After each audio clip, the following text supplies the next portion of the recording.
इस जमीन को छोड़ दे, यहाँ मेरा रसूल आने वाला है। तुब्बा घबरा कर उठता है। सुबह यथरिब के रब्बी खुद उसके दरबार में आते हैं। ऐ बादशाह, अगर तूने इस जमीन को छुआ, तेरी बादशाहत का नामो निशान मिट जाएगा। तुम मुझे धमकी दे रहे हो? मैं वो हूँ जो शहरों को सांस लेने देता हूँ।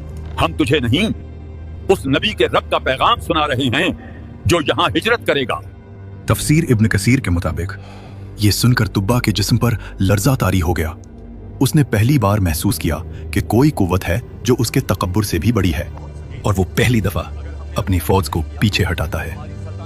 मगर शैतान अभी खामोश नहीं था। कुछ लोग तुब्बा के कान में फूंकते हैं। अरब के बीच एक घर है जिसे काबा कहते हैं। लोग वहां सोना चढ़ाते हैं। अगर हम इसे लूट लें तो अरब घुटनों पर आ जाएगा। तुब्बा मुस्कुराया। लश्कर मक्का की तरफ मुड़ता है, लेकिन जैसे ही वो हुदूद में दाखिल होता है, तफसीर के मुताबिक तुब्बा पर अचानक एक बीमारी आती है। जिस्म फूल जाता है, आंखें बाहर, जुबान सूख जाती है, सांस टूटने लगती है। फौज डर जाती है, तबीब नाकाम हो जाते हैं, जादू नाकाम, दुआ नाकाम, और फिर वही रब्बी आते हैं। सच बता, तेरे दिल में क्या था? इस घर को गिराना था। ये अल्लाह का घर है, इसका निगहबान कोई लश्कर नहीं, खुद रब्बुल आलमीन है। अगर बचना चाहता है तो अभी तौबा कर। और तफसीर के मुताबिक जैसे ही तुब्बा ने नीयत बदली, उसकी बीमारी गायब हो गई।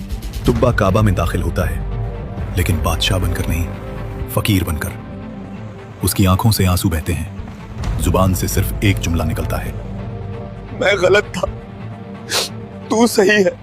वो कुर्बानी देता है, सिर्फ जानवरों की नहीं, अपने तकब्बुर की भी।